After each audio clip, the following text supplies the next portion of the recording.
Shalom, bertemu lagi dengan saya, dan dalam pertemuan kita kali ini kita akan membahas satu topik di bawah judul Mengembangkan Kebiasaan Baik. Saudara, ada sebuah kisah di mana ada seorang kakek tua mengajarkan prinsip-prinsip kehidupan kepada cucu laki-lakinya. Si kakek tua yang bijaksana itu berkata, "Cucuku, dalam diri setiap orang ada suatu peperangan yang sedang mengamuk antara dua serigala. Serigala pertama jahat.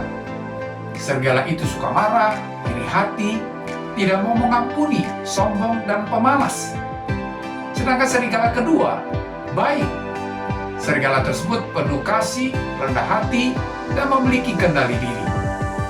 Kedua serigala itu terus-menerus berkelahi," kata sang kakek. Lalu anak laki-laki kecil itu berpikir dan kemudian berkata, "Kakek, serigala yang manakah yang akan menang?" Sang kakek tersenyum dan berkata, "Yang mana saja yang kamu beri makan." Saudara, memupuk sikap tidak mengampuni, tidak sabar, rendah diri, atau sifat-sifat karakter negatif lainnya hanya akan membuat serigala dalam diri Anda lebih kuat. Misalnya, mungkin Anda sering mengeluh tentang pekerjaan Anda. Anda selalu berbicara negatif tentang atasan Anda. Bagaimana perusahaan itu tidak memperlakukan Anda dengan baik. Memang ironis, saat kita mengeluh, kita merasa lega. Rasanya memang nyaman untuk memupuk pemikiran-pemikiran negatif itu. Tetapi serigala yang Anda beri makan tersebut akan selalu ingin lebih banyak lagi. Saudara, setiap kali Anda tergoda untuk mengeluh, tanyailah diri Anda sendiri. Apakah Anda benar-benar ingin terus memupuk kebiasaan negatif itu? Apakah Anda benar-benar ingin tetap ada di mana Anda berada sekarang? Atau apakah Anda ingin membuat serigala itu kelaparan supaya Anda bisa naik lebih tinggi? Jika Anda mau mulai memupuk damai sejahtera, kesabaran, kebaikan, kelemah lembutan, kerendahan hati, dan kendali diri, Anda akan melihat sifat-sifat karakter itu berkembang dalam hidup Anda. Buatlah pilihan yang lebih baik. Dan daripada mengeluh tentang pekerjaan Anda, lebih baik Anda mengatakan, "Bapak, aku bersyukur kepadamu, karena paling sedikit aku mempunyai suatu pekerjaan. Orang-orang ini mungkin tidak sedang memperlakukanku dengan baik, tetapi aku tidak bekerja untuk manusia, aku bekerja untuk Tuhan." Jika Anda melakukan itu, Anda sedang memupuk hal yang benar, dan kebiasaan baru tersebut akan berkembang. Saudara, kebiasaan adalah sesuatu tingkah laku yang didapatkan dan dipelajari, yang kita lakukan bahkan tanpa memikirkannya. Itu terjadi hampir tanpa sadar. Kita telah begitu sering melakukannya sehingga itu menjadi sifat alami. Jika kita mempunyai kebiasaan yang baik, itu memang bagus. Tetapi kadang-kadang kebiasaan kita sedang mencegah kita untuk mendapatkan yang terbaik dari Tuhan, dan kita mungkin bahkan tidak menyadarinya. Banyak dari antara kebiasaan yang telah kita kembangkan itu berasal dari kebudayaan di mana kita dibesarkan. Jika Anda bertumbuh dalam suatu rumah di mana orang-orangnya tidak terorganisir, sembrono, atau selalu terlambat, Anda mungkin memiliki beberapa dari kebiasaan buruk itu. Atau jika Anda dibesarkan di sekitar orang-orang yang cenderung untuk bersikap keras, sinis, atau kasar, Anda mungkin telah mengambil beberapa dari tingkah laku yang sama. Anda mungkin bahkan tidak menyadari bahwa sikap-sikap dan tingkah laku seperti itu memang menghina, karena hanya itu yang pernah Anda pelajari.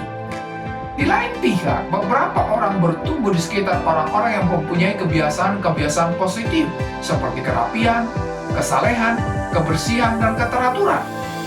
Banyak orang telah membentuk suatu kebiasaan untuk bangun pada waktu tertentu dan tidur pada waktu yang akan mengizinkannya untuk beristirahat dan disegarkan.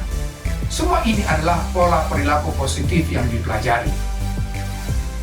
Saudara, kebiasaan-kebiasaan kita, entah baik atau buruk, akan sangat menentukan masa depan kita. Suatu penelitian mengatakan bahwa 90% perilaku kita setiap hari dibangun di atas kebiasaan kita. Marilah merenungkannya sesaat. Dari waktu kita bangun pada pagi hari sampai waktu kita pergi tidur pada malam hari, 90% dari apa yang kita lakukan adalah kebiasaan. Itu berarti bahwa cara kita memperlakukan orang lain, cara kita membelanjakan uang kita, apa yang kita tonton, apa yang kita dengar, 90% dari seluruh waktu kita dipasang pada pilot otomatis. Kita melakukan apa yang kita telah selalu lakukan.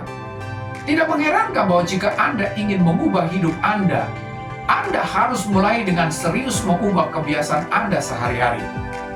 Anda tidak bisa terus melakukan hal-hal yang sama yang telah Anda lakukan selama ini dan mengharapkan hasil yang berbeda. Untuk menjadi diri Anda yang lebih baik, tuliskanlah daftar kebiasaan Anda. Apakah Anda mempunyai suatu kecenderungan untuk bersikap negatif dalam pemikiran dan percakapan Anda? Apakah Anda selalu terlambat ke tempat kerja? Apakah Anda selalu khawatir? Apakah Anda selalu makan terlalu banyak? Apakah Anda selalu tunduk pada kecanduan? Pahamilah, kebiasaan Anda mungkin secara hukum, etis, atau moral tidak salah. Itu bisa jadi suatu tindakan atau sikap yang tampaknya tidak berbahaya, suatu hal kecil.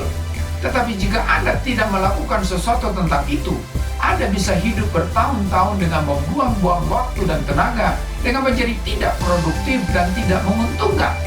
Itu bukanlah yang terbaik dari Tuhan. Saudara, kabar baiknya adalah bahwa Anda bisa berubah. Anda bisa mengembangkan kebiasaan yang lebih baik. Sebagian besar penelitian tentang kebiasaan mengindikasikan bahwa suatu kebiasaan bisa dipatahkan dalam waktu 6 minggu. Beberapa penelitian memberitahukan kita bahwa Anda bisa mematahkan suatu kebiasaan hanya dalam 21 hari. Pikirkanlah itu. Jika Anda mau mendisiplin diri Anda sendiri selama sebulan atau lebih dan mau menampung rasa sakit perubahan, Anda bisa menyingkirkan perilaku negatif dari diri Anda sendiri, membentuk kebiasaan yang sehat, dan naik ke suatu tingkat kebebasan pribadi yang baru. Saudara, Rasul Paulus dalam 1 Korintus 6 ayat yang ke-12 berkata, "Segala sesuatu halal bagiku, tetapi bukan semuanya berguna. Segala sesuatu halal bagiku, tetapi aku tidak membiarkan diriku diperhamba oleh suatu apapun." Perhatikanlah, pada dasarnya Paulus ingin mengatakan bahwa aku akan menyingkirkan apa yang tidak menguntungkan atau tidak produktif dari hidupku. Aku tidak akan ada di bawah kendali kebiasaan buruk apapun. Itu adalah sesuatu yang lumrah bahwa orang-orang bisa berhasil mengembangkan kebiasaan yang lebih baik. Itulah sebabnya para pegolf berlatih memukul bola hampir setiap hari. Beberapa pegolf profesional berlatih memukul bola sebanyak 500 sampai 1000 kali setiap hari saat mereka tidak bertanding dalam turnamen. Mereka bekerja selama berjam-jam untuk mengulangi ayunan golf mereka sehingga mereka bisa melakukannya bahkan tanpa memikirkannya. Kemudian saat mereka masuk ke dalam turnamen di bawah tekanan yang besar, tubuh mereka menampilkan ayunan yang benar hampir secara otomatis. Tidak mengherankan para pegolf itu memang berhasil. Mereka membentuk kebiasaan-kebiasaan yang berhasil. Saudara, jika Anda mempunyai suatu kebiasaan buruk untuk tidak tiba di tempat kerja pada waktunya, ubahlah perilaku itu. Orang-orang yang maju dalam hidupnya biasanya tepat waktu. Bangunlah 15 menit lebih pagi pada hari-hari Anda harus pergi kerja, datang ke sekolah, atau pergi ke gereja. Rencanakanlah perjalanan Anda supaya Anda bisa tiba lebih dahulu dari yang seharusnya. Tetapkanlah suatu kebiasaan baru untuk tepat waktu. Jangan biarkan diri Anda sendiri terlambat. Ingatlah bahwa ketepatan waktu adalah suatu kebiasaan yang mudah dikembangkan. Saudara, kebiasaan kita menjadi bagian dari karakter kita. Jika Anda mengizinkan diri Anda untuk tidak terorganisir atau Anda selalu terlambat, itu menjadi suatu bagian dari siapa Anda sebenarnya. Jika Anda telah terbiasa untuk marah dan naik pitam, maka setiap kali Anda tidak mendapatkan sesuatu yang Anda inginkan, maka kebiasaan buruk itu akan menjadi bagian dari diri Anda juga.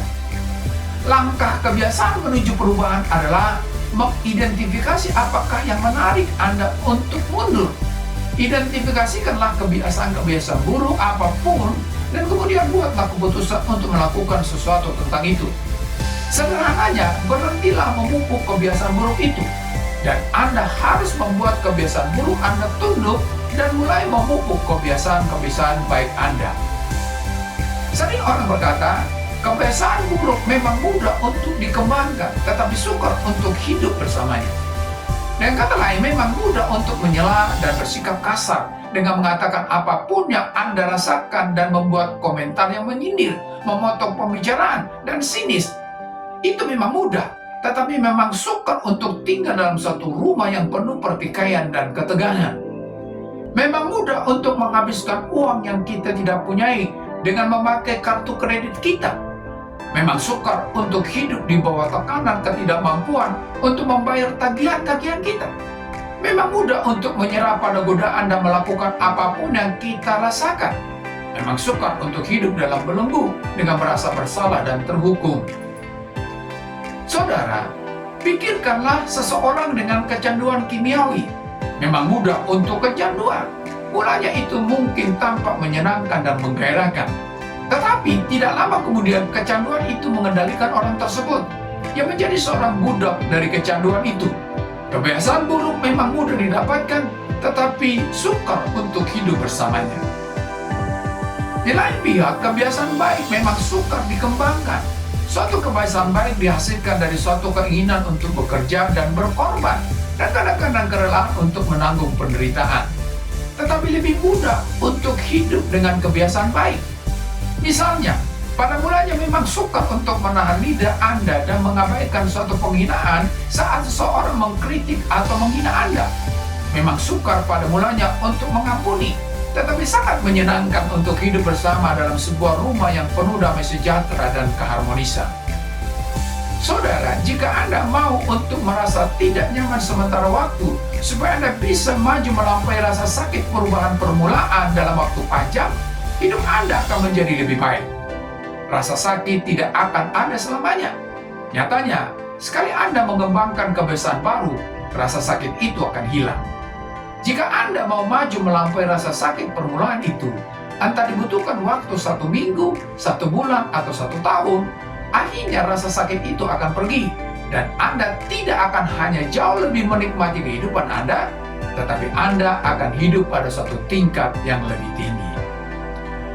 Sampai di sini pertemuan kita kali ini, dan kita akan lanjutkan di lain kesempatan.